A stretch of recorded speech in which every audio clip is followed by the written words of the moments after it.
Assalamu alaikum wa rahmatullahi wa barakatuh.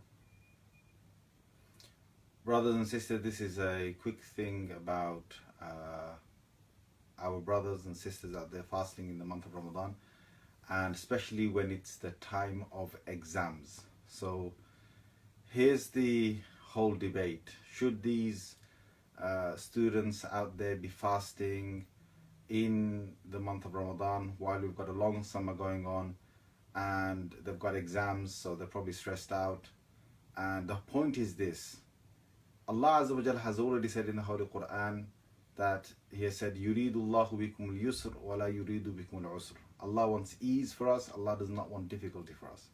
But this does not mean that you find a little bit of difficulty and that you just stop. Okay, it's your excuse to get out of anything because you've got a little bit of difficulty. Difficulty has to be measured, obviously, with different people, but difficulty is going to be subjective, and difficulty has to be something which you know that it's just too much for you to do.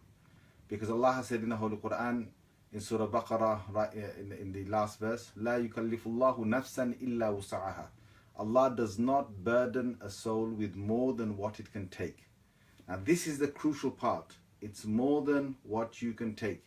If you can't bear something, then you don't do it. Fine. Allah will not make anyone do anything that is out of the remit. But if you can bear it, if you can take it, then you've got to do it. That's the point. Now let me give you a scenario.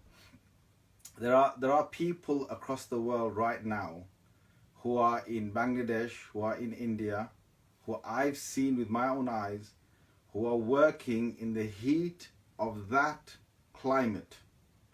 Not only work in the heat of that climate, they're also working as people who are baking, okay? People who are baking things. People who are working in extreme heat of the oven, but they're still fasting. I've met people in the UK.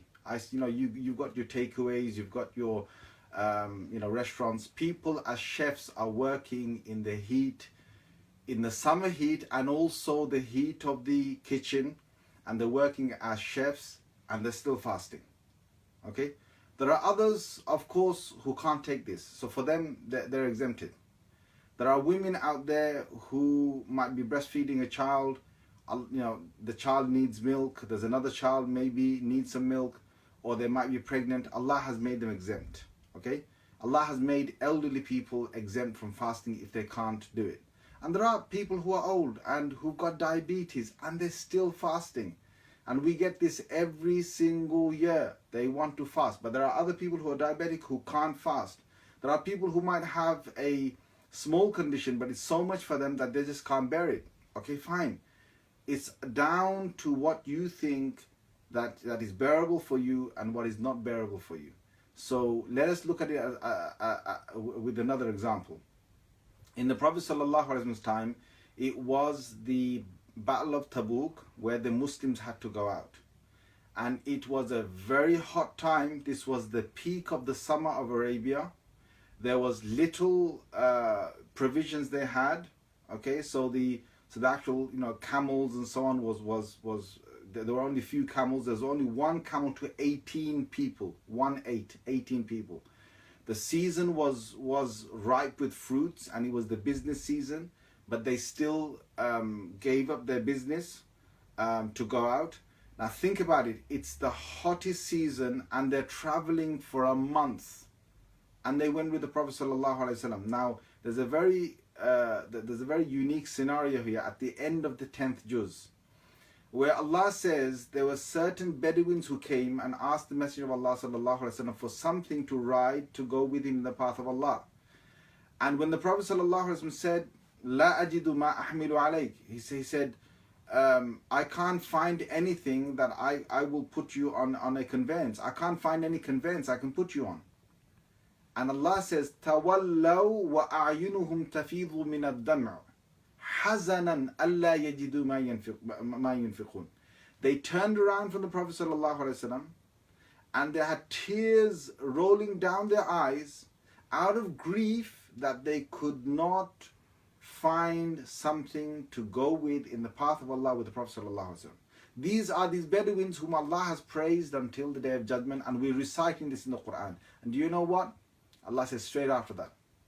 Allah says, إِنَّمَا السَّبِيلُ عَلَى الَّذِينَ. Allah says, if you want to blame someone, blame those aghniya, rich people who've got money, who can go out with the Prophet ﷺ, but they choose not to. They make a silly excuse. They say, you know what, it's too hot out there. They say, oh, Messenger of Allah, we've got business. Oh, we've got to take care of certain things. They make silly excuses. This is in the Quran. Now please think about this. Allah did not forgive those people who had silly excuses. In fact, He said, يَعْتَذِرُونَ إِلَيْكُمْ إِذَا مَا رَجَعْتُمْ إِلَيْهِ. You will come back after 1 month, and these people will say, oh, they'll come to you with their excuses. And Allah said, He is clearly not with them. His messenger is not with them. It's in the Quran. Read the beginning of the 11th juz, because they did not have a proper excuse. But the people who had a proper excuse, who really wanted to go, who were crying, and who turned away, those people, when the Messenger ﷺ went out there in the on the journey, he said, according to a Sahih hadith, he said, there are people he said you are now with me on this journey to the nearest extent. He said, ma sirtum masira. He said, you are not crossing any pathway.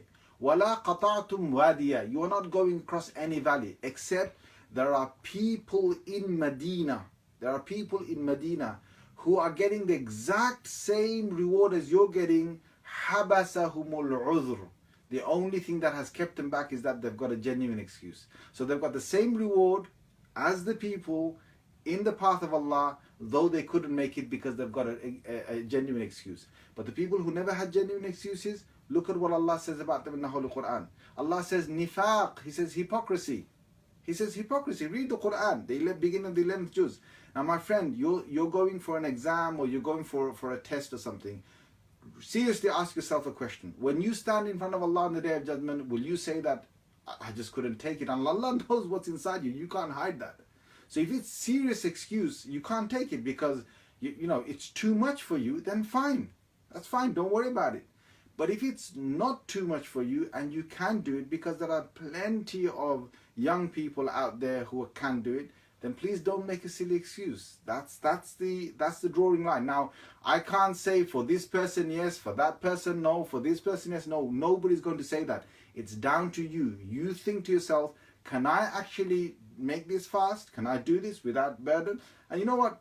If you drink properly from iftar till suhoor, if you drink properly, after every 10 minutes, 15 minutes, 20 minutes, you're drinking. If you eat properly, it's not a problem. It's not a problem. But it's up to you. Again, there will be individuals who find it difficult. And if you find it difficult, then you don't do it. That's up to you. Jazakumullah khair.